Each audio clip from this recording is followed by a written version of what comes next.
What's up guys? Today we're going to be taking a look at elemental bonuses. I'll be showing you what they can do for you and how to take advantage of them. So let's get started. So what does elemental bonus do for us? Well, as you can see here on this tooltip, it'll increase the elemental damage we do for that respective type. It'll increase at a rate of 1 to 0.3%.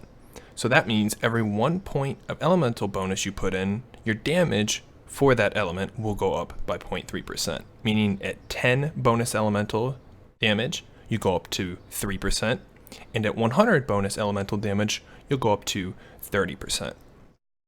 So what's the easiest way to increase our elemental bonuses? Well, you can do it through a couple of ways, such as appraising your gear or putting your ether force points in, but the most common way is using these charms that you see here. This fire charm, level 2, will give us 25 fire bonus. Now, the other cool thing about charms is when you have one of them equipped in your neck, your ear, or your finger, you gain access to new bonus elemental tiers. What this means is every time you reach a new breakpoint number, you'll gain new elemental effects. So each element has its own base effect. Here on the fire one, we can see at 30, 60, and 90 points, we'll gain a debuff effect for area of effect fire damage that can proc every 15 seconds. Now, we also have the level system. The way this works is starting at 60 elemental bonus, not 60%, 60 bonus, we'll be able to cast a level 1 fire attack every 5 seconds. The way you get this to proc is by using a fire elemented spell. Once we go to 90, we then have the ability to upgrade to a level 2 fire attack with a 20% chance. So the way this works is every 5 seconds when you attack, it'll either cast a level 1 fire attack or have a 20% chance to upgrade to a level 2 attack. Finally, we have the 120 tier with a 10% chance to proc a level 3 attack. This works exactly the same as the level 2 tier, where it'll cast a level 1 attack with a 20% chance to upgrade to level 2 and a 10% chance to upgrade to level 3. Now, you'll only cast one level of attack each time, but you can put the charm in 3 accessory slots, and each slot will give you a proc. So that means you could potentially proc 3 level 1 fire attacks each time, or you could proc a level 1, a level 2, and a level 3. So the next thing you're probably thinking is, well, what if I don't have any elemental attacks? Does that mean this is useless for me? Well, we have these things here. Weapon element charms. Now, what this does is it allows us to put this on any weapon and gain that elemental type. It'll apply to, first, your auto attacks, second, any non-elemented ability. So as a warp mage, I have a couple fire spells, Meteor and Time Bomb, and all of my other spells have no element attached to them. By equipping this fire charm to my weapon, all of my other non-elemented spells gain the fire element.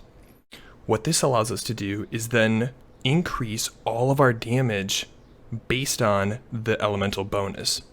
So by equipping this fire charm, any of my abilities that weren't previously fire will now benefit from the fire bonus. Some classes have a couple elemental abilities, such as Warp Mage. Some classes have all elemental abilities, such as the Fire Lord or Frost Mage, which then don't need a weapon charm because all their abilities are already an element.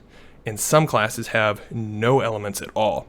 These classes are then able to decide which element they want. They're not restricted in any way. So, as say a Valkyrie, you could choose any element you want. Fire, ice, lightning, you name it. So, how do we get our hands on these charms? Well, let's take a look. Before we get some charms, let's quickly take a look at how we can decipher what our element is. So, as you can see here on my Warp Mage, I'm Meteor Strike selected. You can see over here that it's a fire type skill. Same for Time Bomb, But then when we go on to the next skills, there's no longer an element type here. This is the easiest way to tell what element type you have. So you'll be able to see, are all your attacks the same element? So you want to go off of that one. Or maybe you don't have any elements and you can choose which one you want. So how do we get these charms? Well, the first is going to any dungeon portals. You have this daily tab down here that you can click and do whatever the current daily is. Now you can see what the normal rewards are from the daily, but at the end of the dungeon, you'll have charms on your reward cards.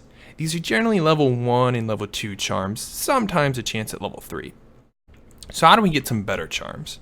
Well, here in Starhenge, the max level daily area, we can go over to the vendor Cerulean. She sells us boxes for orange critium fragments that you gain from doing the dungeons here. The first box she has here, we're able to choose the charm we want of this box. You can see it has a fire, ice, poison, and lightning weapon charm. These are the ones that go into your weapon and dictate what element your non-elemented skills will become. Now, if you notice, there's no dark charm in here. These are other weapon charms. What that means is it's one of the rarest charms currently in the game. I'm not sure if it's supposed to be in here or not, but keep that in mind. If you decide to go for dark on a non-elemented character, you won't be able to just easily get a charm like you can from this box since you can pick one. She has one other box here on her next page. This one is a random charm box that you don't get to choose from, but it does have a much larger selection. As you can see, she has the tier 3 evasion charms. These aren't all the charms in the game because you can also get a charm with just pure elemental bonus and no evasion. She's got the tier 4 elemental charms. She's got a couple other charms on here too that go in the other slots, but those are the elemental ones that we're worried about right now. So, as I said, it's a completely random charm out of that box.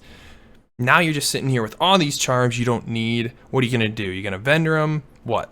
Well, we've got one other way to get some charms, and that's here at the wondrous device Magimatic 3000. What we can do here is we can craft melders that can then be combined with charms. So we'll go ahead and craft one up. Level 1 melder, meaning we need some level 1 charms. We open this up. We can put in any level 1 charms that we have. Now, they don't have to be the same charm. They don't have to be the same element. You can put any tier 1 charms in a tier 1 melder and then combine them. So once it's combined, we gain a level 1 charm, but there's a tiny % chance that it'll actually upgrade to a tier 2 charm. So this is the best way you can do with any leftover charms. Sometimes it's worth it to do it with your lower charms. Sometimes you might just want to save your materials to do it for the higher tiers, such as 3s and 4s, to try to random out that charm you're looking for. Or, as you can see, it's now tradable. Sell it on the auction house and make some money. Before we go, let's take a look at the level of the elemental attacks and see what they look like. As I mentioned earlier, when you add elemental charms to your accessories, you unlock these level element attacks. Now, they're the same type of attacks for all the elements, but each element just has their own little flair to it, as you can see here. These are the fire attacks I'm showing in the background. The level 1, the level 2, and the level 3.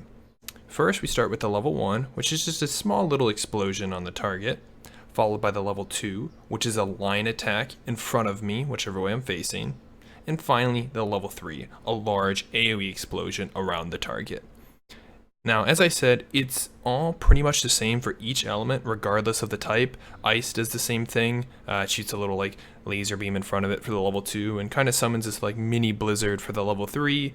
Lightning, dark, summons these like black orbs. Poison does its own thing, but speaking of poison, there's a slight thing with poison is its tier 2 attack doesn't seem to do a line attack for some reason. It just does a more potent level 1 attack that looks the same. So I'm not sure if that's just a visual bug or what, but it is working. I tested it earlier. But yeah, so these are pretty cool attacks. It gives you a good incentive to get your elemental bonuses up in regards to the elemental damage as well. but it doesn't scale off of the ability you use. It has a set base damage, but it will scale off the elemental bonuses, of course. So that's all I've got for this. I might have forgot something, or if you guys have questions that I didn't go too much into on, please ask them down below in the comment section as usual, or come on over to my stream on Twitch, Karth_WS. I'm always happy to help and answer questions. Until next time, I'll see you guys later.